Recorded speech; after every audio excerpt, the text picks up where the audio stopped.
आज मैं आप लोगों को अरण्य कांड का 43वां सर्ग सुनाती हूँ, जिसमें कपट मृग को देखकर लक्ष्मण का संदेह, सीता का उस मृग को जीवित या मृत अवस्था में भी ले आने के लिए श्री राम को प्रेरित करना तथा श्री राम को लक्ष्मण को समझा बुझाकर सीता की रक्षा का भार सौंप कर उस मृग को मारने के लिए जाना है। सुनिए जरा मन चित लगाकर भैया दीदी, और ये अच्छा लगेगा तो एक सब्सक्राइब लाइक जरूर कीजिएगा, काहे कि बड़ी मेहनत लगती है दीदी। मेरा गला पूरा दर्द करता है, ये मतलब कहानी पढ़ते पढ़ते आप लोग एक सब्सक्राइब नहीं करते हैं, बड़ी कंजूस हैं आप लोग दीदी जी। आप लोग एक सब्सक्राइब तो कीजिए। तो सुनिए, वह मृग सोने और चांदी के समान कांति वाले पास विभागों से सुशोभित था। शुद्ध स्वर्ण के समान कांति तथा निर्दोष अंगों वाली सुंदरी सीता फूल चुनते चुनते ही उस मृग को देखकर मन ही मन बहुत प्रसन्न हुई और अपने पति श्री राम तथा देवर लक्ष्मण को हथियार लेकर आने के लिए पुकारने लगी। वे बार बार उन्हें पुकारती और फिर उस मृग को अच्छी तरह देखने लगती थी। वे बोली, आर्य पुत्र अपने भाई के साथ आइए, शीघ्र आइए। विदेह कुमारी सीता के द्वारा पुकारे जाने पर नरश्रेष्ठ श्री राम और लक्ष्मण वहां आए और उस स्थान पर सभी ओर दृष्टि डालते हुए उन्होंने उस समय उस मृग को देखा। उस समय लक्ष्मण के मन में संदेह हुआ और वे बोले, भैया मैं तो समझता हूँ कि इस मृग के रूप में वह मारीच नाम का राक्षस ही आया है। श्री राम स्वेच्छा अनुसार रूप धारण करने वाले इस पापी ने कपट वेश बनाकर वन में शिकार खेलने के लिए आए हुए कितने ही हर्षो फुल्ल नरेशों का वध किया है। पुरुष सिंह यह अनेक प्रकार की मायाएं जानता है। इसकी जो माया सुनी गई है वही इस प्रकाशमान मृग रूप में परिणित हो गई है।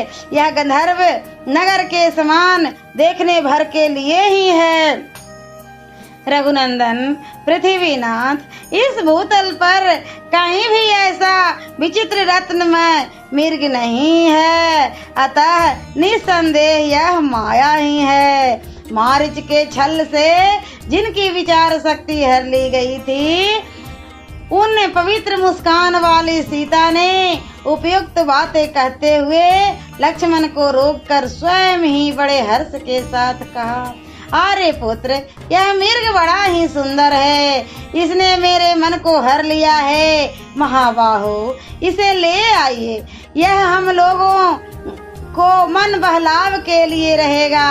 राजन महाबाहो, यद्यपि हमारे इस आश्रम पर बहुत से पवित्र एवं दर्शनीय मृग एक साथ आकर चरते हैं तथा श्रीमर चमर रिछ चितकबरे मृगों के झुंड वानर तथा सुंदर रूप वाले महाबली किन्नर भी विचरण करते हैं, तथापि आज के पहले मैंने दूसरा कोई ऐसा तेजस्वी सौम्य दीप्तिमान मृग नहीं देखा था।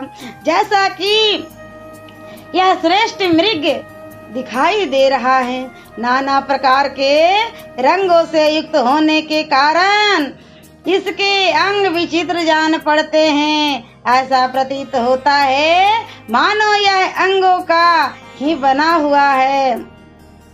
मेरे आगे निर्भय एवं शांत भाव से स्थित होकर इस वन को प्रकाशित करता हुआ यह चंद्रमा के समान शोभा पा रहा है।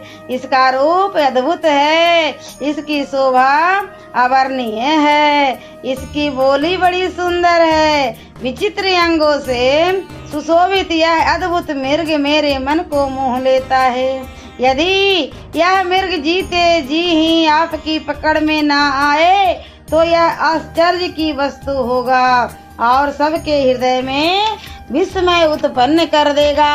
जब हमारे वनवास की अवधि पूरी हो जाएगी और हम अपना पुनः राज पालेंगे, उस समय यह मृग हमारे अंतःपुर की शोभा बढ़ाएगा। प्रभु, इस मृग का यह दिव्य रूप भरत के, आपके, मेरे सासुओं और मेरे लिए भी विस्मयजनक होगा। पुरुष सिंह, यदि कदाचित यह श्रेष्ठ मृग जीते जी पकड़ा ना जा सके तो इसका चमड़ा ही बहुत सुंदर होगा।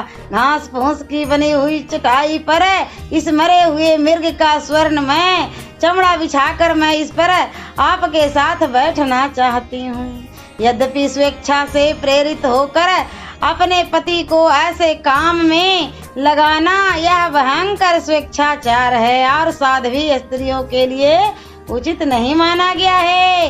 तथापि इस जंतु के शरीर ने मेरे हृदय में विस्मय उत्पन्न कर दिया है, इसलिए मैं इसको पकड़ लाने के लिए अनुरोध करती हूँ। सुनहरी रोमा वाली इंद्रनील मणि के समान सिंह, उदय काल के सूर्य की सी कांति तथा नक्षत्र लोक की भांति बिंदु युक्त तेज से सुशोभित उस मृग को देखकर श्री रामचंद्र जी का मन भी विस्मित हो उठा। सीता की पूर्वोक्त बातों को सुनकर, उस मृग के अद्भुत रूप को देखकर, उस रूप पर लुभाकर और सीता से प्रेरित होकर हर्ष से भरे हुए श्री राम ने अपने भाई लक्ष्मण से कहा, लक्ष्मण, देखो तो सही, विदेह नंदिनी सीता के मन में इस मृग को पाने के लिए कितनी प्रबल इच्छा जाग उठी है। वास्तव में इसका रूप है भी बहुत सुंदर। अपने रूप की इस श्रेष्ठता के कारण ही यह मृग आज जीवित नहीं रह सकेगा। सुमित्रा नंदन, देवराज इंद्र के नंदन वन में और कुबेर के चैत्र रथ वन में भी कोई ऐसा मृग नहीं होगा जो इसकी समानता कर सके। फिर पृथ्वी पर तो हो ही कहाँ से सकता है। टेढ़ी और सीधी रुचिर रोम वालिया इस मृग के शरीर का आश्रय ले सुनहरे बिंदुओं से चित्रित हो बड़ी शोभा पा रहा है। देखो ना, जब यह जम्हाई लेता है तब इसके मुख से प्रज्वलित अग्निशिखा के समान धमकती हुई जिह्वा बाहर निकल आती है और मेघ से प्रकट हुई बिजली के समान चमकने लगती है। इसका मुख संपुट इंद्रनील मणि के बने हुए पान पात्र के समान जान पड़ता है। उदर शंख और मोती के समान सफेद है। यह अवर्णीय मृग किसके मन को नहीं लुभा लेगा। नाना प्रकार के रत्नों से विभूषित इसके सुनहरी प्रभाव वाले दिव्य रूप को देखकर किसके मन में विस्मय नहीं होगा। लक्ष्मण, राज लोग बड़े बड़े वनों में मृगया खेलते समय मृग चर्म के लिए और शिकार खेलने का शौक पूरा करने के लिए भी धनुष हाथ में लेकर मृगों को मारते हैं। मृगया के उद्योग से ही राजा लोग विशाल वन में धन का भी संग्रह करते हैं, क्योंकि वहाँ मणि रत्न और सुवर्ण आदि से युक्त नाना प्रकार की धातुओं उपलब्ध होती है। लक्ष्मण, कोष की वृद्धि करने वाला वह वन्य धन मनुष्यों के लिए अत्यंत उत्कृष्ट होता है। ठीक उसी तरह जैसे ब्रह्मा भाव को प्राप्त हुए पुरुष के लिए मन के चिंतन मात्र से प्राप्त हुई सारी वस्तुएं अत्यंत उत्तम बताई गई है। लक्ष्मण, अर्थी मनुष्य जिस अर्थ का संपादन करने के लिए उसके प्रति आकृष्ट हो बिना विचारे ही चल देता है, इस अनंत आवश्यक प्रयोजन को ही अर्थ साधन में चतुर एवं अर्थशास्त्र के ज्ञाता विद्वान अर्थ कहते हैं। इस रत्न रूप श्रेष्ठ मृग के बहुमूल्य सुनहरे चमड़े पर सुंदरी विदेह राजनंदिनी सीता मेरे साथ बैठेगी। कदली प्रियक और घने रोम वाले मृग विशेष प्रवीण और आबी की त्वचा भी स्पर्श करने में इस कांचन मृग के छाले के समान कोमल एवं सुखद नहीं हो सकती, ऐसा मेरा विश्वास है। यह सुंदर मृग और वह जो दिव्य आकाशचारी मृग हैं ये दोनों ही दिव्य मृग हैं। इनमें से एक तारा मृग और दूसरा मही मृग है। लक्ष्मण, तुम मुझसे जैसा कह रहे हो, यदि वैसा ही यह मृग हो, यदि यह राक्षस की माया ही हो, तो भी मुझे उसका वध करना ही चाहिए, क्योंकि अपवित्र चित्त वाले इस क्रूर कर्मा मारीच ने वन में विचरते समय पहले अनेकानेक श्रेष्ठ मुनियों की हत्या की है।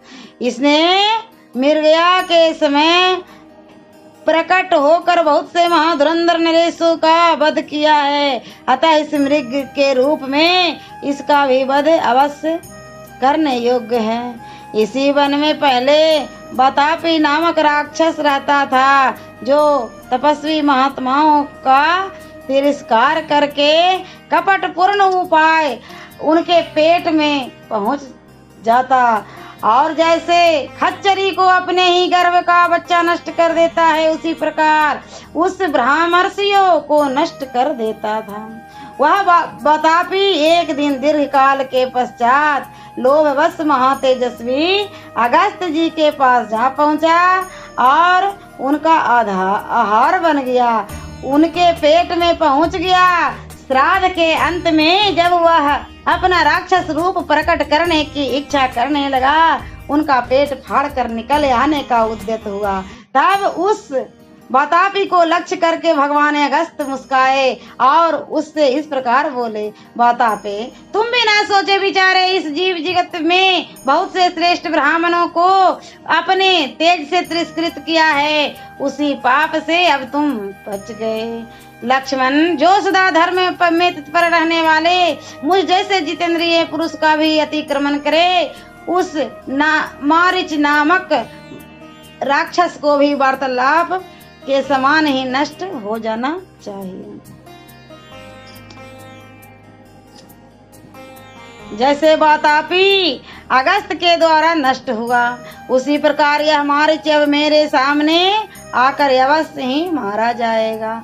तुम अस्त्र और कवच आदि से सुसज्जित हो जाओ और यहाँ सावधानी के साथ मिथिलेश कुमारी की रक्षा करो। रघुनंदन, हम लोग जो आवश्यक कर्तव्य है वह सीता की रक्षा के ही अधीन है।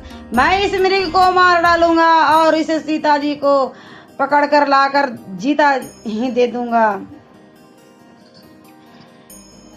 सुमित्रा कुमार लक्ष्मण, देखो, इस मृग का चर्म हस्तगत करने के लिए विदेह नंदनी को कितनी उत्कंठा हो रही है, इसलिए इस मृग को ले आने के लिए मैं तुरंत ही जा रहा हूँ। इस मृग को मारने का प्रधान हेतु है इसके चमड़े को प्राप्त करना। आज इसी के कारण यह मृग जीवित नहीं रह सकेगा। लक्ष्मण, तुम आश्रम पर रहकर सीता के साथ सावधान रहना, सावधानी के साथ तब तक इसकी रक्षा करना जब तक मैं एक ही बाण से इस चितकबरे मृग को मार नहीं डालता हूँ। मारने के पश्चात इसका चमड़ा लेकर मैं शीघ्र ही लौट आऊंगा। लक्ष्मण, बुद्धिमान पक्षी गिरधराज जटायु बड़े ही बलवान और समर्थशाली हैं, उनके साथ ही यहाँ सदा सावधान रहना। मिथिलेश कुमारी सीता को अपने संरक्षण में लेकर प्रतिदिन सब दिशाओं में रहने वाली राक्षसों की ओर से चौकन्ने रहना। सियावरे रामचंद्र की जय। और मैं अगले वीडियो में अरण्य कांड का 44वां सर्ग सुनाऊंगी।